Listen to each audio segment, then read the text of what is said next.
Hey, this is Wilson. As always, I'm joined by my three prestigious co-hosts, Shane Christopher Murray, Jason Big Mitch Mitchell, and Vito Hill. Uh, Actually, Vito missed the last two episodes, but it's good to see him back and in one piece. He's off suspension. He's off suspension, y'all. There you go. um, so in this week's episode, man, we wanted to get into. There's no Lakers news, so we just wanted to get into what Stan Van Gundy said on the Knuckleheads podcast about Dwight Lakers Howard news having a adjacent. better. Hmm? It's Lakers news adjacent. Right, Dwight Howard having a better career. That's what Stan Van Gundy said, that Dwight Howard had a better career than Anthony Davis has had to this point, or at least, I guess basically saying that it didn't make any sense for Dwight Howard, for Anthony Davis to make the top 75, and Dwight Howard not to. Right. And he prefaced that by saying that, he's basically, his point was that, who's the better player is one thing, but who had the better career is another. And he said that in prefacing that, he said that Mike, he said people can say that Michael Jordan was the better player. That's up to them. I won't argue that, or he won't argue that. But it would be ridiculous, he said, to say that Michael Jordan had a better career than LeBron has had. And I took issue with that because I disagree with that. I would rather have Michael Jordan's career 100 times out of 100 than LeBron's career. So we'll get to that, but we'll start first with I guess and then at the end we're going to get into the reports of who's going to be filling Shannon Sharp's seat on Undisputed with Skip Bayless. But like I said, we're going to start with what Stan Van said. We're going to dissect that. You guys want to talk about the Jordan LeBron part of it first, or the AD and Dwight part of it? I want to talk about the AD Dwight part first. Okay, I'll let you take the lead then, Mitch. You can start us off if you don't mind. I'm going right for the juggler, and this was Sheila's point, because I saw this. I saw the post on Instagram. The Stan Van quote, and I was like, damn.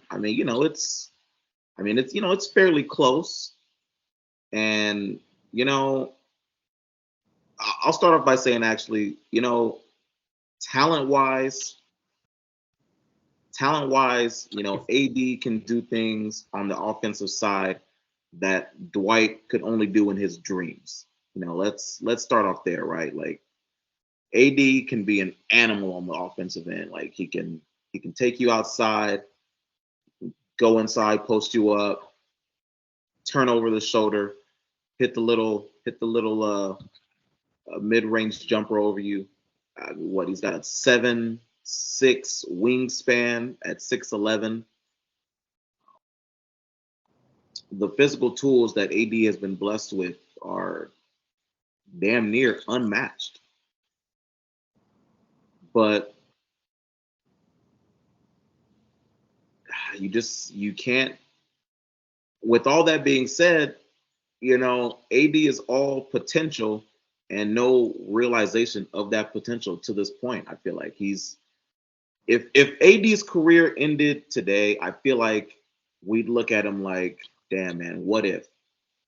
He hasn't fully realized all the potential that he has. And I don't even think Shane Murray can debate that, to be honest. So, but we'll see. We'll see what happens when it gets to his turn. But yeah, man, I agree with Stan Van Gundy. Like, you got to take Dwight over AD, especially when it comes to the top 75. If we're just talking about the top 75, you got to take Dwight over AD. And Sheila came up with this point that kind of, went for the jugular.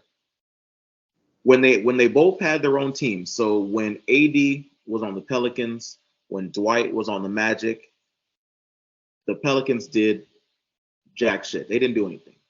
Let's be honest. They didn't do anything. They didn't go nowhere. Well, they did face that guy Curry, who went fucking berserk. Like that. Okay. That hurts right there. AD did I remember AD shot that 3 to win the game, didn't he, in the corner? And then Steph came back and. But anyway, my bad, Jay. My bad.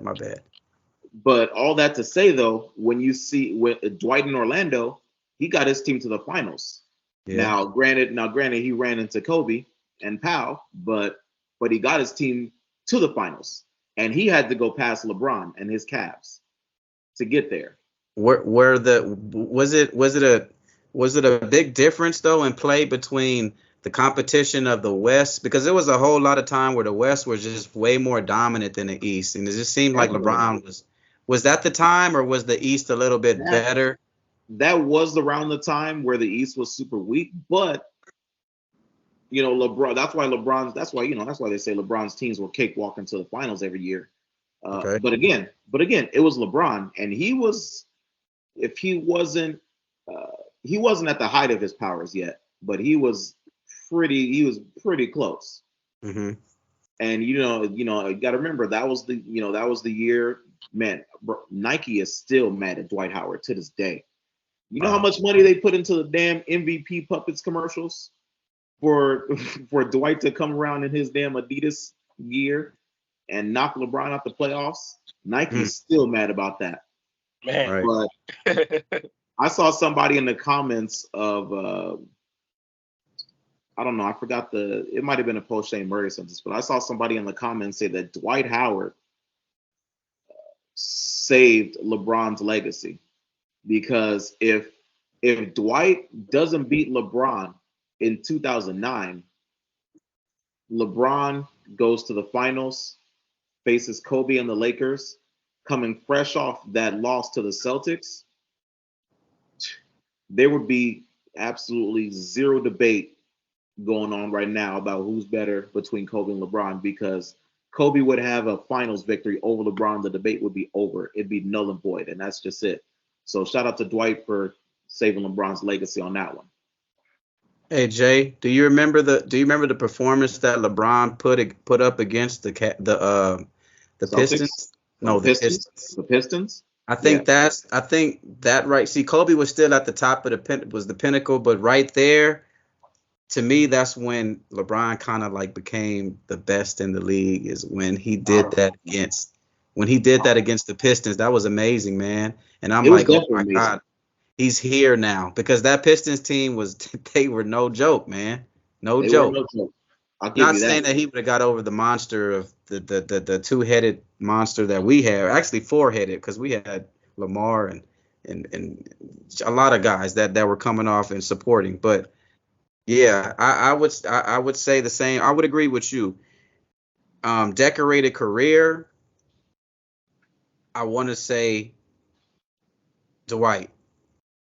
Basically based off of his finals appearance, and the guy that he shut down was LeBron. That's huge, man. You know. I remember the game. If you want to compare these guys at their prime, Dwight Howard, man.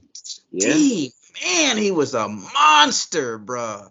He put that when he'd swing around in a post and hit you with that elbow, and he was so physical, bro. And if he just had a good point guard, if he had Chris Paul or somebody, of that stature, what did he have? Jameer Nelson? Jameer Nelson, yeah. That's not even fair, man. So, Dwight, what did he get hurt? What happened? What happened to his decline? He had the back issues when he came to LA. I don't think he ever really fully recovered after that. After the back issues, basically, I think.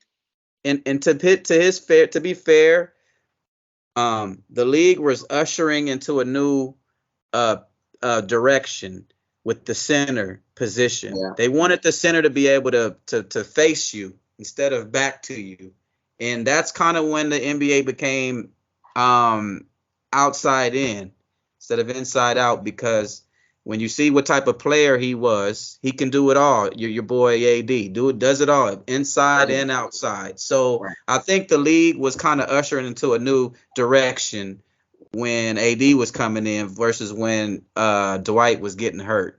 So I don't know, man. I don't want to say that Dwight's better than AD or because as much as you can give credit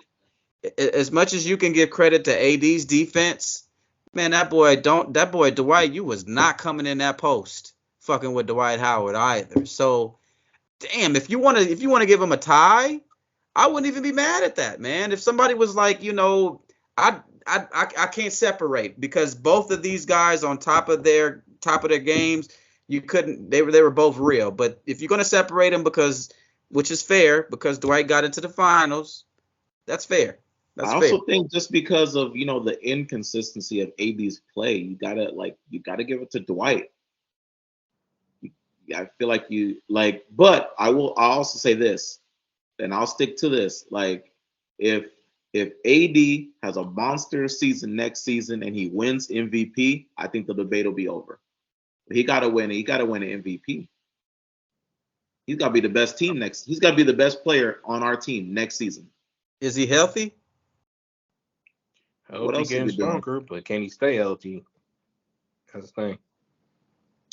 I don't see why what is your position on this? As a player comp, I would go AD, but in terms of career, I'll give Dwight the edge. I mean, with AD, he's still one of the few players that has, a gold medal, NBA title, and an NCAA title.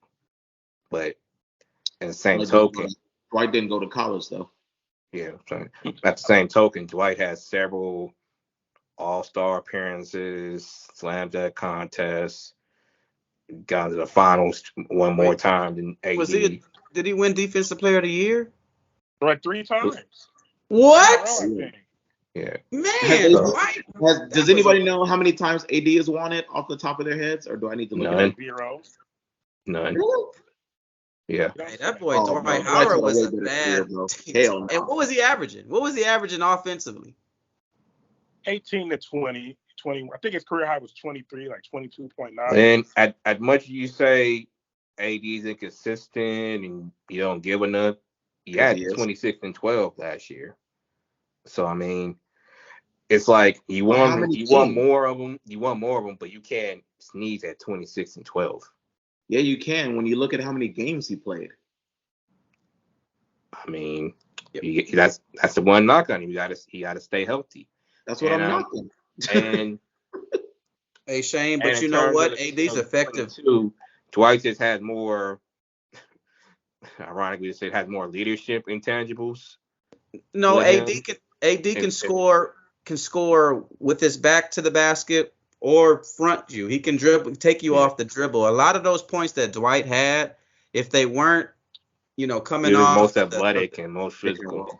A lot of those were alley-oops too, though. He caught a lot of lobs, so AD be getting up there too.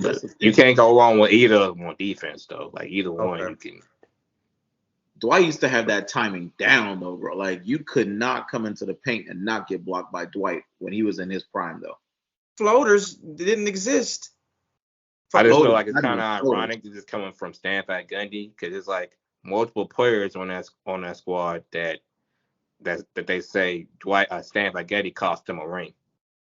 He did. He definitely. From JJ Redick to Matt Barnes, to Petra. What's the black guy? Petra. What was the guy that was guarding Kobe? What was his name? Petra. What? The black dude. Kel Peaches. Kel Peaches. Gilbert Arenas. Hey, they had JJ Redick dudes. Magic and Matt Barnes say Stan Van Gundy cost no ring on that team. For what season? That Atlanta squad that went to the finals, or it's actually the season before that where they had I think Grant Hill was there, or Vince Carter, one of them. That was the next year, but they lost to Boston. So they said they lost to the three-headed monster. The three-headed monster. Everything they was doing in the playoffs. That's the three-headed monster, though. Boston. Were they going to beat us in 2010? And they said, Gilbert Arenas said, Stan didn't let Dwight leave as he should have. Like whenever Dwight said something, Stan kind of like barked at him.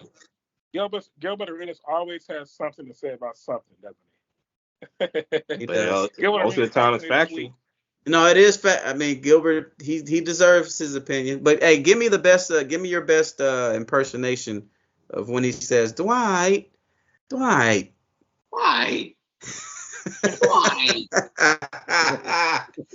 For sure, huh? Good points, though, Jay. Good point, Shane. Good points, Jay.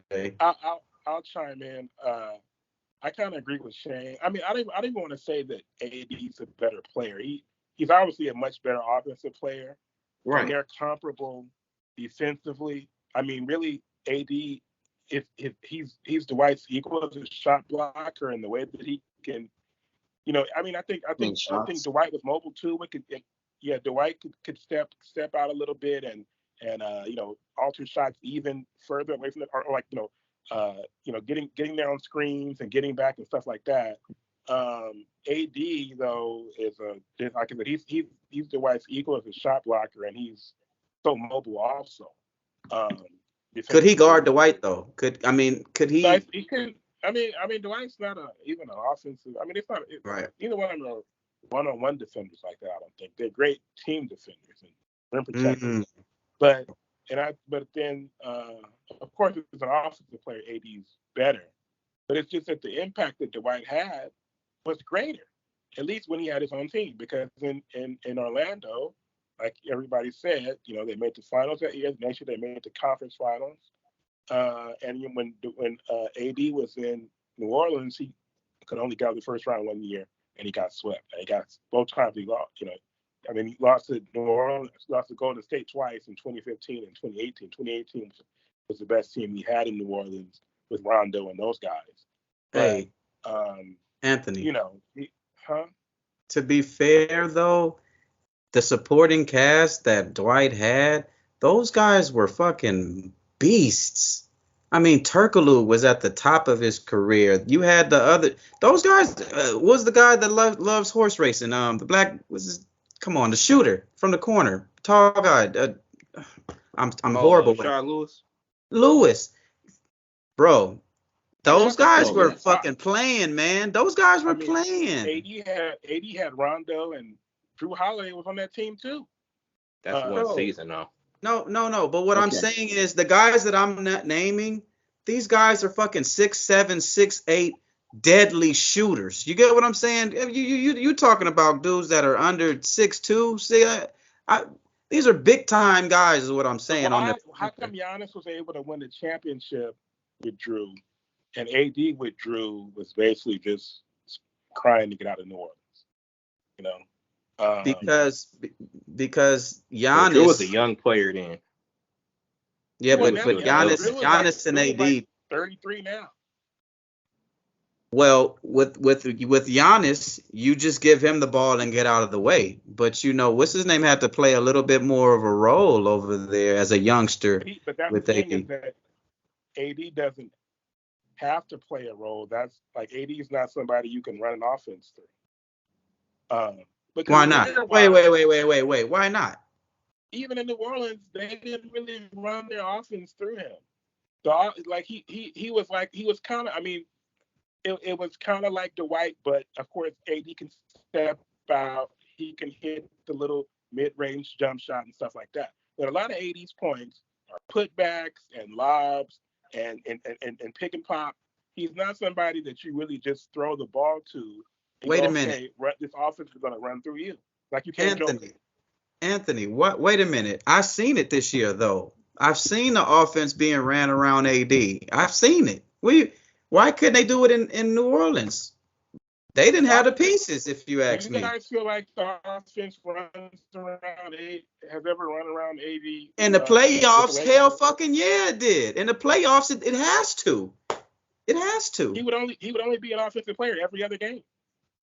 I understand that because he has to guard fucking Joker. I get it. I get what you're saying, though. But there were signs where it was like, damn, we could really run the offense around AD. But you can't confuse putting up big numbers. Like I said, he put up big numbers in New Orleans. He put up 27, 28, 12 rebounds.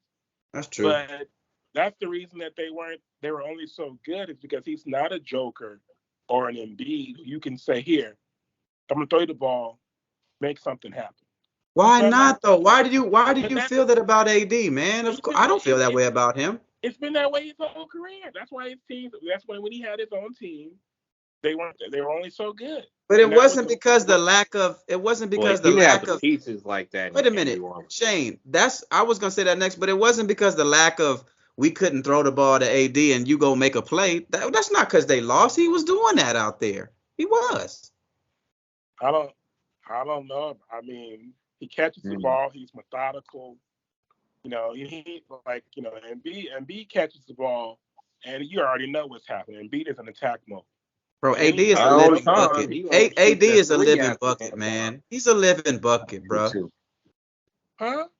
AD is a living fucking bucket, bro. Come Oh, on, I thought you said he was a limping bucket.